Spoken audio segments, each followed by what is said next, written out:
Eu sou professora do Departamento de Teoria do Teatro da Unirio desde 2012, onde eu, vamos dizer, estou ligada a disciplinas de História da Arte, Teoria da Imagem, Teoria do Teatro também. Também sou professora do programa de pós-graduação em Artes Cênicas da Unirio. Eu tenho uma trajetória que vamos dizer, ela negocia, né, enfim, uma certa prática de artista, né, uma vida também artística, com a vida acadêmica. Acho que nesse momento estou muito mais dentro e vivendo muito mais intensamente, vamos dizer, a vida acadêmica do que a artística, mas, enfim, a minha pesquisa está sempre ligada às artes também. Eu fiz minha graduação na UERJ em letras e passei um período de 3 anos e meio, enfim, como bolsista em algumas instituições na Europa, na França, na Alemanha, na Bélgica. E o meu retorno à universidade, enfim, o desejo de fazer pós-graduação, ele se deve muito a uma vontade de fazer pesquisas, vamos dizer, de uma forma menos voltada para a produção de um trabalho, de um projeto, quer dizer, uma outra perspectiva da pesquisa. E, claro, também uma certa crítica ao modo como hoje a prática da pesquisa está integrada, vamos dizer, na carreira artística, né? No trabalho artístico transformado quase numa carreira, realmente. Então, eu acho que a negociação entre as artes, né, a criação artística e a pesquisa acadêmica e o próprio trabalho também de professora é uma negociação que vai se alterando o tempo inteiro, não é alguma coisa, ela não é estável.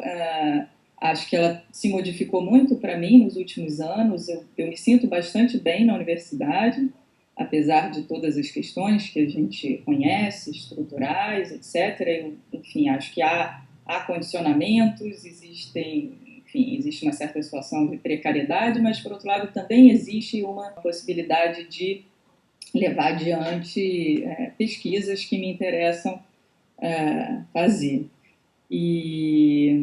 Enfim, então não tenho uma resposta muito clara, porque isso não é muito claro para mim. Eu estou o tempo inteiro sentindo, enfim, acho que a partir, às vezes, de uma pesquisa até mais teórica mesmo, ou conceitual, surge, eventualmente, a vontade de realizar algum trabalho. Então, isso pode acontecer. Hoje, enfim, vamos dizer, a liberdade que a universidade me dá como artista, e que foi o que eu busquei, é a liberdade de não estar obrigada a produzir obras, a fazer exposições. Quer dizer, hoje realmente eu faço se sinto alguma necessidade, vontade, etc. Então, assim, essa é uma das dinâmicas assim dessa negociação. Eu não sinto tanta necessidade assim de realizar trabalhos artísticos. Eu me sinto, nesse momento, mais mobilizada pelas próprias pesquisas, pelas leituras, mas pode ser também só um momento.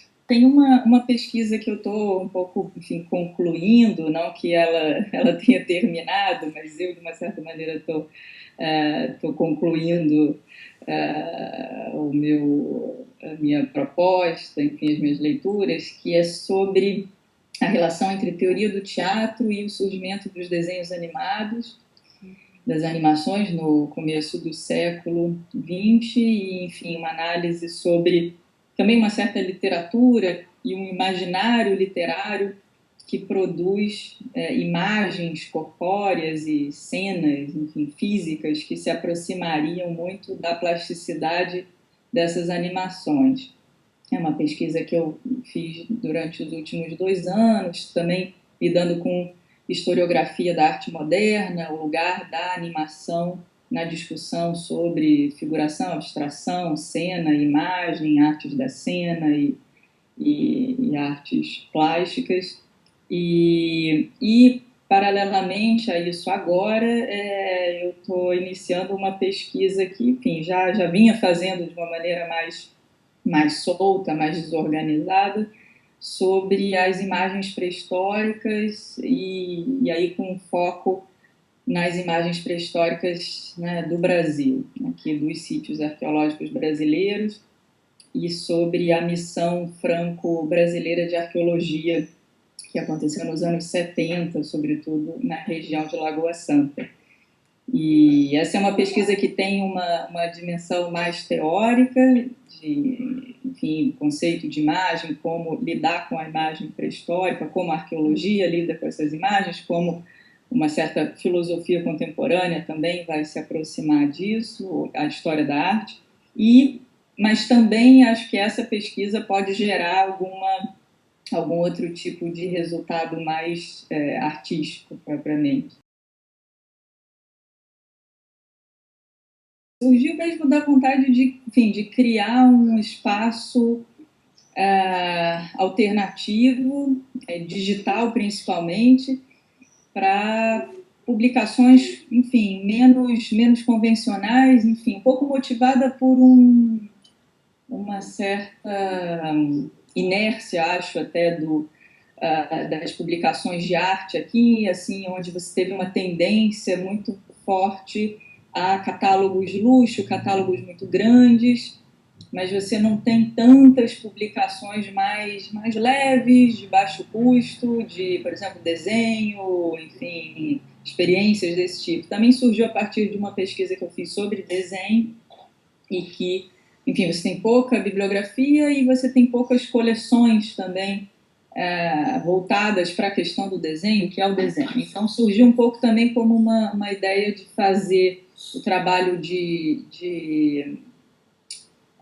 sim, fazer convergir realmente o trabalho de editor, às vezes com um trabalho mesmo de curadoria.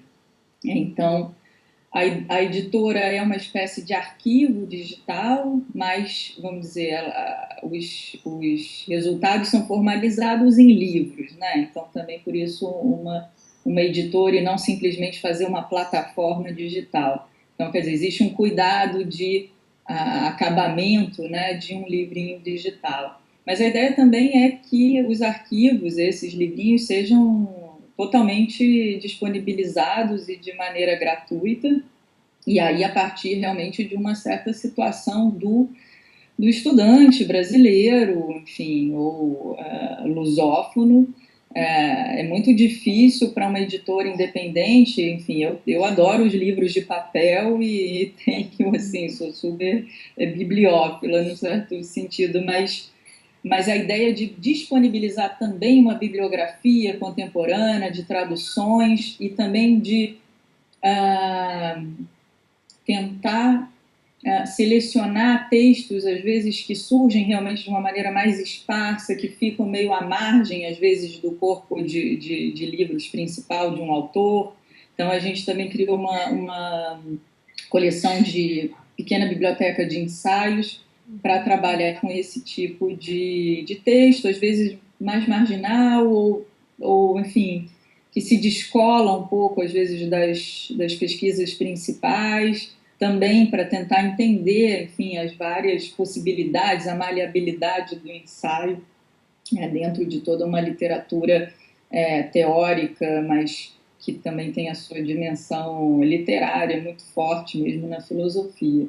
Então, a ideia da editora, assim, o fato de ser digital surge muito dessa vontade de que tudo seja facilmente acessível em qualquer lugar do Brasil e também voltada para os estudantes. Também tem a ver com uma certa demanda até para poder usar isso em cursos de graduação, quer dizer, tem o nosso mercado editorial é muito condicionado às vezes por modismos, às vezes por circunstâncias muito específicas de tradução, então também um pouco romper com um certo filtro, né, que existe. Então, e tornar os tradutores também, no caso dessa coleção, colaboradores, né? Então, a editora é sem fins comerciais e tudo realmente disponibilizado ali.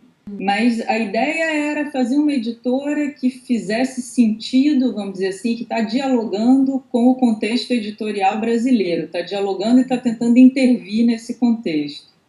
Então, nesse sentido, é uma editora para o contexto brasileiro, né? E aí eu acho que para os vizinhos, assim, falantes ou simpatizantes do português também. Também a gente está com uma ideia de traduzir autores latino-americanos, enfim, nessa coleção estamos tentando também pegar alguns autores do leste europeu, um pouco outras periferias também, e então às vezes a própria periferia do, do da obra principal, vamos dizer assim, de alguns autores, mas também uma periferia, né, geográfica e linguística. E quem trabalha também comigo na editora é o Karl Erik Schulhammer e o Fernando Klabin, né? Então, o Fernando traduz do romeno e do alemão e faz um pouco essa ponte também com outras literaturas. E em relação ao digital, eu também acho que o preconceito em relação ao digital ainda é enorme, mesmo na academia, onde, no fundo, a gente assim, precisa trabalhar com PDFs, com formatos digitais. Quer dizer, existe uma certa hipocrisia, por um lado, um preciosismo, porque o cheiro do livro. Claro, também adoro o cheiro do livro, adoro tocar no livro, mas quando você está fazendo uma pesquisa bibliográfica, e montando um curso, você vai atrás de textos, você não está exatamente, a não ser que você vá trabalhar realmente com livros inteiros, com uma outra perspectiva bibliográfica, mas você está trabalhando com textos, então eu acho que o digital ele permite muito que se pense, né, vamos dizer assim, em termos de bibliografia, de articulações bibliográficas, porque é assim que a gente já trabalha. Então também é meio hipócrita ficar com o preciosismo e tal, do cheiro, do papel,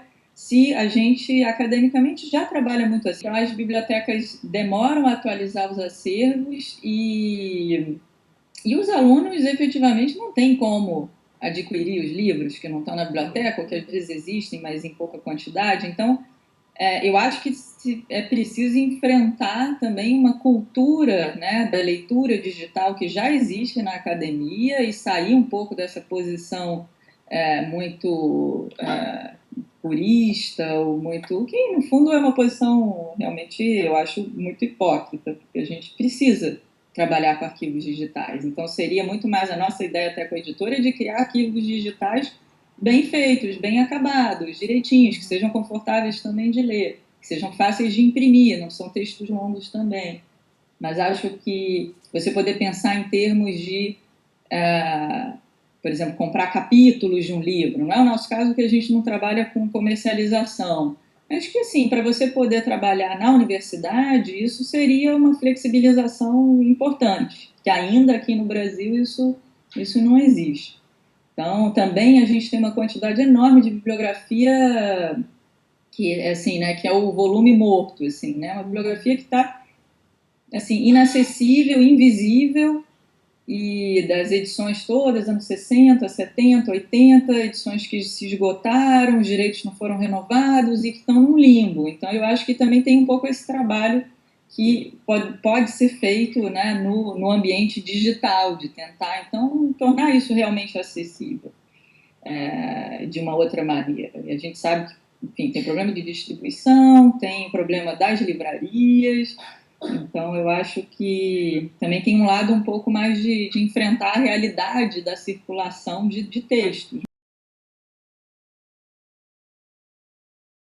Para mim interessa às vezes mais um modo, por exemplo, que me interessa, acho que eu vou falar um pouco sobre isso também na palestra, o modo como, por exemplo, a poesia, né, assim, circula, porque é uma maneira de circular totalmente diferente, que não se espera tanto, né, esse gesto maior de uma política institucional para dar visibilidade, e que é mesmo uma tarefa assim, né, dos leitores, né, como é que existe uma troca entre leitores que vai fazendo com que determinados livros, editoras e autores viajem, né, assim, de um país a outro, de uma parte do país a outra, de um continente a outro. Eu acho que isso é um mecanismo espontâneo e que eu acho que é bem interessante de tentar pensar também sobre isso, porque não depende de uma política de fora, é quase que uma política da própria leitura, né, e do prazer literário, enfim, de uma certa um diálogo, né, entre leitores, né, que se reconhecem e que vamos dizer, se alimentam assim também. Não, é mais difícil fazer esse trabalho de formiguinha com a ficção, com o romance, principalmente. Mas acho que, enfim, muito do que acontece, eu acho que também tem a ver com a crise do próprio editor hoje, né? Enfim, esse papel do editor que realmente tinha uma voz, né? Uma capacidade de intervir, de realmente não só o poder para isso, mas que, vamos dizer, tinha exercia uma influência realmente por ser considerado né, um leitor crítico, enfim, com seus critérios próprios. Eu acho que quando essa figura meio que fica muito precarizada, aí você tem realmente um problema, porque você acaba tendo um excesso de mediadores para conseguir fazer com que um autor seja lido, seja considerado para uma publicação. Então, acho que tem essa figura mais centralizava, vamos dizer assim, mais esse papel, acho que ela acaba, então aí tem muitos outros intermediários e que às vezes são pessoas, às vezes são dispositivos, né? De publicidade, prêmios, né? O prêmio acaba sendo isso, né? Um pouco. Bom, ele pode eventualmente também ser um prêmio que faz uma diferença na vida do autor, mas ele é um dispositivo de tornar, já que você não tem, vamos dizer assim, a voz da crítica não é capaz de colocar um autor, né, num determinado lugar para o leitor, então o prêmio é o que vai, né, de uma certa maneira, fazer esse papel. Então eu acho que tem uma negociação assim, né, hoje entre vários dispositivos, várias figuras, um excesso de mediações que torna tudo mais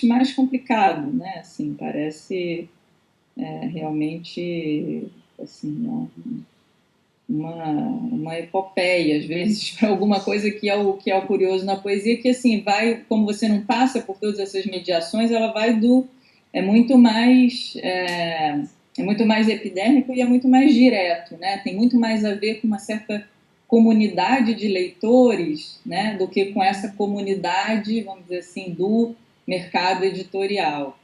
Então, eu acho que é interessante até para pensar como uma espécie, é um modelo espontâneo, mas ele pode ser pensado também para, enfim, acho que para outros contextos, né, de publicação.